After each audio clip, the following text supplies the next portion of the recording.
Hello viewers, welcome to our channel. నేను మీ చరణ్ పరిమి. హైడ్రా రంగనాథ్ మరికొంతమంది పెద్ద తలకాయల మీద దృష్టి పెట్టారు. సో ఈసారి పెద్ద రాజకీయ నాయకుడు మల్లారెడ్డి కట్టడాల్లో ఏవైతే అక్రమ కట్టడాలు ఉన్నాయో వాటిని కూల్చడానికి రంగనాథ్ రంగం సిద్ధం చేశారు. అదేవిధంగా మరోవైపు చూస్తే జైబేరీ సంస్థ అధినేత, రియల్ ఎస్టేట్ వ్యాపారి, నటుడు, సీనియర్ నటుడు, నిర్మాత మురళీమోహన్ గారు. సో ఆయనకు సంబంధించిన కట్టడాల్లో కూడా ఇప్పుడు వాటికి సంబంధించి కొన్ని రకాల కార్యకలాపాలు అయితే జరుగుతూ ఉన్నాయి. సో అవన్నీ కూడా ఆధారాలు తెప్పించుకొని ఎక్కడెక్కడైతే మురళీమోహన్ గారు తమ కట్టడాలు అక్రమంగా చెరువులు, కుంటలు ఆక్రమించి కట్టారో వాటి మీద యాక్షన్ తీసుకుంటామని చెప్పేసి రంగనాథ్ గారు అయితే ప్రకటించారు.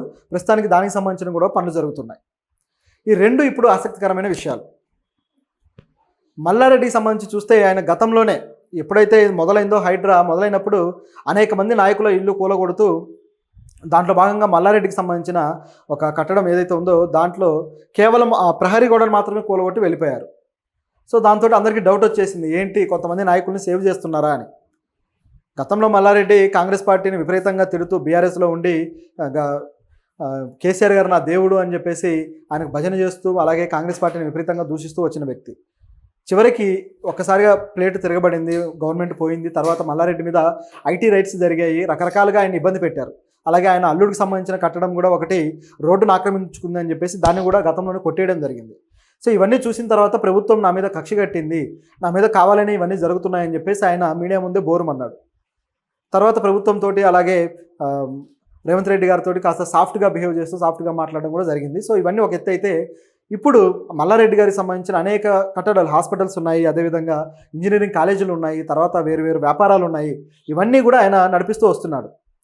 గతంలో మినిస్టర్గా, కార్మిక శాఖ మినిస్టర్గా కూడా ఉన్నారు. సో ఇవన్నీ జరుగుతున్న క్రమంలో ఆ కాలేజీలకు సంబంధించి, అలాగే ఫామ్ హౌస్లకు సంబంధించి కొన్ని ప్రాంతాలు అక్కడి చెరువులకి ఆక్రమించుకొని కట్టినట్టుగా ఆధారాలు అయితే సంపాదించారు అధికారులు. ఆ జహంగీర్ చెరువు అని చెప్పేసి అదొకటి, తర్వాత ఫామ్ హౌస్లు కూడా, ఈ ఫామ్ హౌస్లు కూడా చెరువులు ఫుల్ ట్యాంక్ పరిధిలో కట్టి వాటిలో నివసిస్తున్నారు, కాబట్టి వీటిని కొట్టేయాల్సిందే అని చెప్పేసి డిసైడ్ అయ్యారట. ఇదొక ఎత్తు అయితే, మరోవైపు చూసుకుంటే మురళీమోహన్ గారికి సంబంధించి, మురళీమోహన్ గారి జైబేరీ సంస్థ ఎప్పటి నుంచో రియల్ ఎస్టేట్ రంగంలో ఉంది. సిటీలో అనేక అపార్ట్మెంట్స్ ఆ సంస్థ నిర్మించిన దాఖలాలు ఉన్నాయి. కన్స్ట్రక్షన్ అండ్ రియల్ ఎస్టేట్ రెండు కూడా నడిపిస్తూ వచ్చారు వాళ్ళు. అయితే ఇప్పుడు చూసుకుంటే ఆ సంస్థ కూడా కొన్ని ప్రాంతాల్లో ఈ చెరువులు, కుంటలు ఆక్రమించుకొని ఉంది. సో వాటిల్లో వీళ్ళు నిర్మాణాలు చేశారు, ఇప్పుడు వీటిలో యాక్షన్ తీసుకోవాలి అని చెప్పి నోటీసులు అయితే ఇవ్వడం జరిగింది. మరి మురళీమోహన్ గారు దీన్ని ఎలా సాల్వ్ చేసుకుంటారు అనేది ఇప్పుడు ఆలోచన. ఎందుకంటే టాలీవుడ్లో అత్యధిక డబ్బులు ఉన్న హీరో ఎవరయ్యా అంటే మొదటగా పేరు చెప్పేది మురళీమోహన్ గారిది. ఇంకా వేరే ఏ స్టార్ హీరో పేరు చెప్పరు. చిరంజీవి గారు కాదు, మిగతా ఎవరు కాదు. అత్యధికంగా సంపాదించిన వ్యక్తి మురళీమోహన్ గారు అని చెప్పేసి అందరూ అంటూ ఉంటారు. ఆయన కూడా నిజమే ఉండొచ్చు అని చెప్పేసి ఆయన నమ్మగర్భంగా చెప్పిన సంఘటనలు కూడా ఉన్నాయి. ఎలా సాధ్యమైందయ్యా అంటే ఇదంతా కూడా ఆయన రియల్ ఎస్టేట్ బిజినెస్లో ఉండటం వల్ల సాధ్యమైంది. అలాగే ప్రభుత్వంలో కూడా గతంలో చంద్రబాబు గారి ప్రభుత్వం నుంచి ఆయన పోటీ చేయడము, తర్వాత ఎంపీగా ఉండడం, ఇవన్నీ చూసాం మనం. సో ఆయన ఆ ప్రభుత్వంలో భాగస్వామిగా ఉంటూ ఆ తర్వాత రియల్ ఎస్టేట్ కూడా నడిపిస్తూ వీటన్నిటికీ సంబంధించి అంటే అధికారాలు, ప్రభుత్వ అధికారాలు కూడా ఉపయోగపడతాయి. కాబట్టి ఎక్కడా కూడా ఆయనకి ఏ ఇబ్బందులు లేకుండా తన వ్యాపారాలు చేసుకోగలిగారు.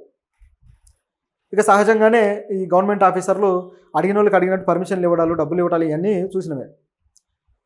లేకపోతే ఇటువంటి పరిధుల్లో ఏవైతే చెరువులు, కుంటలు ఉన్నాయో వీటి పరిధిలో అసలు అధికారులు పర్మిషన్లు ఇవ్వడమే తప్పు కదా. అయినా సరే వాళ్ళు ఇచ్చారు, కానీ వాళ్ళ మీద ఇంతవరకు యాక్షన్ తీసుకోవట్లేదు మీరని హైకోర్టు కూడా హైడ్రాని చివాట్లు పెడుతుంది, అలాగే ప్రభుత్వాన్ని కూడా చివాట్లు పెడుతుంది. హైడ్రా ఇలా చేసుకుంటూ వెళ్ళడం ఒక విధమైన తప్పు అయితే, అలాగే అధికారులు ఎవరైతే పర్మిషన్లు ఇచ్చారో వాళ్ళ మీద ఏమాత్రం చర్యలు తీసుకోకపోవడం మరో విధమైన తప్పు. అధికారులు అవినీతి పరులు అయ్యారు, సో వీళ్ళ మీద చర్యలు తీసుకోవాలి. అలాగే ఈ కట్టడాలు కట్టిన వాళ్ళకి సంబంధించి ఇది కోర్టులో తేలాల్సిన విషయము, కోర్టుల ద్వారా ఈ పరిష్కరించుకోవాలి తప్పితే ఈ విధంగా చేయడం అనేది సరైంది కాదు, బుల్డోజర్స్ న్యాయం అనేది అని చెప్పి కోర్టు కూడా చెబుతూ వచ్చింది. ఇదో వైపు సాగుతూ ఉండగానే రంగనాథ్ గారు మాత్రం ఎవరిని వదిలేది లేదు, ఈ విధంగా సాగుతూనే ఉంటుందని చెప్పేసి ఆయన ఖరాఖండిగా చెప్పేశారు. దీంట్లో కొన్ని ఎగ్జాంపుల్స్ కూడా చెప్పడం జరిగింది. ఏంటంటే రేవంత్ రెడ్డి గారు ఒక 2 days బ్యాక్ ఏమో ఆ విజయవాడ మొత్తం మునిగిపోయిన తర్వాత, విజయవాడ ఫ్లడ్స్ వల్ల ప్రజలు ఆ నీళ్ళల్లో మునిగి చాలామంది ప్రాణాలు కోల్పోయి, పశువులు ప్రాణాలు కోల్పోయి గల్లంత అయిపోయిన సంఘటనలు చూశారు. ఇవన్నీ అయిన తర్వాత తెలంగాణలో కూడా వరదలు వచ్చాయి, ఖమ్మంలో కొంత ప్రాంతం కాస్త డ్యామేజ్ అయింది తప్పితే పూర్తి స్థాయిలో విజయవాడ లెవెల్లో దెబ్బ అయితే తినలేదు. ఇదంతా గమనించాక రేవంత్ రెడ్డి మాట అన్నారు, నా హైదరాబాద్ అయితే సేఫ్ అయింది, హైదరాబాద్ను మాత్రం మేము ఈ హైడ్రా వల్లనే కాపాడుకోగలిగామని చెప్పేసి ఆయన చెప్పడం జరిగింది. నిజానికి హైడ్రా వచ్చింది మొన్నే. సో ఏవో గట్టిగా ఒక 10 ప్రాంతాల్లో వీళ్ళు యాక్టివిటీస్ చేసి ఉంటారు. దానివల్ల అయింది పెద్దగా కాదు కానీ వర్షపాతం సంఖ్య కొద్దిగా తక్కువగా ఉంది. ఆ వర్షపాతం ఏదైతే ఉందో దాని శాతం తక్కువగా ఉండటం వల్ల ఇది కొద్దిగా వరదలు రాకుండా ఉన్నాయి. చాలా ప్రాంతాల్లో అప్పటికీ కూడా కొద్దిగా హైదరాబాద్లో రెగ్యులర్గా ఒక వర్షం పడితే ఇక్కడ దాకా వాటర్ వచ్చేస్తాయి, మోకాళ్ళ దాకా. ఆ రేంజ్ వాటర్ అయితే కొన్ని ప్రాంతాల్లో ఉండనే ఉంది. కేటీఆర్ కూడా నా హైదరాబాద్ను కాపాడుకున్నాము అని చెప్పేసి అన్నారు. అసలు వాళ్ళు ఉన్నప్పుడు కూడా డ్రైనేజ్ సిస్టమ్ అంతే వరస్ట్గా ఉంది. అప్పుడు అంతే ఇప్పుడు అంతే. డ్రైనేజ్ సిస్టమ్ విషయంలో గత ప్రభుత్వాలు ఫెయిల్ అయ్యాయి, ఇప్పుడు కూడా ఫెయిల్ అయ్యాయి హైదరాబాద్లో. మరి హైడ్రా యాక్టివిటీస్ అన్నిటి తరువాత ఏమైనా డ్రైనేజీకి సంబంధించి కొత్తగా ఏమైనా తీసుకొచ్చి పథకాలు, జీవోలు ఏమైనా అమలు పరుస్తారేమో చూడాలి. ఆ మూసీ నదిని ప్రక్షాళన చేయాలనే ప్రాజెక్టు కాకుండా ఈ డ్రైనేజ్ వ్యవస్థని క్లీన్ చేసే ప్రాజెక్టు పెట్టుకుంటే చాలా వరకు వాటర్ ఫ్లో అనేది అటువైపు వెళ్ళిపోయి ఆ లోతట్టు ప్రాంతాలన్నీ మునిగిపోకుండా ఉంటాయి. ముఖ్యంగా ఇది ఇంపార్టెంట్. హైదరాబాద్ ట్రాఫిక్ కూడా సగం తగ్గిపోతుంది దీనివల్ల. సో ఇటువంటి చేయాల్సిన అవసరం అయితే ఉంది. అయితే ఇప్పుడు హైడ్రా ఈ పెద్ద తలకాయలు ఇద్దరి మీద దృష్టి పెట్టి తర్వాత ఇంకెవరి మీద అటాక్ చేయబోతుంది అనే ఆసక్తికరంగా తయారైంది. నిజానికి బీఆర్ఎస్ నాయకులు చాలామందే ఉన్నారు. కోర్టు కూడా ఇదే ప్రశ్నించింది. ఇప్పుడు మాజీ బీఆర్ఎస్ నాయకుడు మల్లారెడ్డి, అలాగే కొంతమంది బీఆర్ఎస్ నాయకులు ఫామ్ హౌస్లను కూల్చడానికే ఈ విధంగా మీరు ఏర్పాటు చేశారు హైడ్రాని, అంతకు మించి కాంగ్రెస్ నాయకుల మీదకి వాళ్ళ జోలికి కూడా మీరు వెళ్ళట్లేదు అని చెప్పేసి హైకోర్టు అయితే కొద్దిగా చివాట్లు పెట్టిన సంఘటన మనం చూసాం. మరి ఏమాత్రం దీనికి లెక్క చేయకుండా హైకోర్టు మాట కూడా వినకుండా హైడ్రా ఈ విధంగా వెళ్ళటం అనేది కాస్త ఆశ్చర్యకరంగా ఉంది. అయితే వాళ్ళు తప్పు చేస్తే ఖచ్చితంగా దాని మీద యాక్షన్ తీసుకోవాల్సిందే, ఎటువంటి ఉపేక్ష ఆపేక్ష ఉండకూడదు వాళ్ళ మీద. అయితే ఇప్పుడేంటంటే కేవలం బీఆర్ఎస్ నాయకులు లేకపోతే బీజేపీ నాయకులని కాకుండా అన్ని వర్గాల వాళ్ళ మీద అందరి మీద యాక్షన్ తీసుకుంటే బాగుంటుంది. నిజానికి కాంగ్రెస్ పార్టీ నాయకులు కూడా చాలామంది ఉన్నారు, కానీ వాళ్ళ మీద యాక్షన్ ఇంతవరకు లేదు. అలాగే ఇప్పుడు జగన్ ఏదైతే ఆయన లోటస్ పాండ్ భవనం ఉందో దాని మీద కూడా తీసుకుంటారన్నారు, అది అతిగతి లేదు. అదేవిధంగా ఫాతిమా కాలేజ్, ఈ ఫాతిమా కాలేజ్ అయితే ఏకంగా చెరువు లోపలికి వచ్చి కట్టారు అని చెప్పేసి మనం మాట్లాడుకున్నాం. అక్బరుద్దీన్ ఓవైసీ నడిపిస్తున్న ఆ కాలేజీ కూడా అక్రమ కట్టడమే. మరి దాని మీద కూడా యాక్షన్ లేదు. చెప్పారు తీసుకుంటామన్నారు, తర్వాత 2 రోజులు హడావుడి జరిగింది, బట్ ఎటువంటి యాక్షన్ లేదు. అది ఆ విధంగానే సాగిపోతుంది. చివరికి అందరూ మర్చిపోయిన తర్వాత సైడ్ అయిపోతారా అనే ఫీలింగ్ కూడా వస్తుంది. సో ఏం జరుగుతుందనే చూడాలి. అయితే దీంట్లో కొన్ని ఆరోపణలు కూడా వినిపిస్తూ ఉన్నాయి.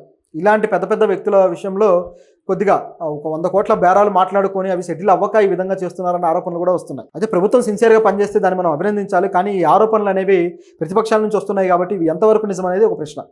ఎందుకంటే ఇది కేఏ పాల్ గారు అన్నారు గతంలో, నాగార్జున ఎన్కన్వెన్షన్ కూల్చేసినప్పుడు దానికి సంబంధించి 100 కోట్ల వ్యాపారం బేరం జరిగింది, కానీ ఆ బేరం సెటిల్ అవ్వకపోవడం వల్లే ఇలా జరిగిందని చెప్పేసి అన్నారు. సో దాంతో కొన్ని రకాల డౌట్లు అయితే వచ్చాయి. మరి ఈ డౌట్లు ఎంతవరకు నిజము ఎంతవరకు అబద్ధమని తెలియాలంటే ఈ నాయకుల బిల్డింగ్స్ ఎవరెవరికి కూలిపోతున్నాయో దాన్ని బట్టి డిసైడ్ అవుతుంది ఇది నిజమా అబద్ధమా అని.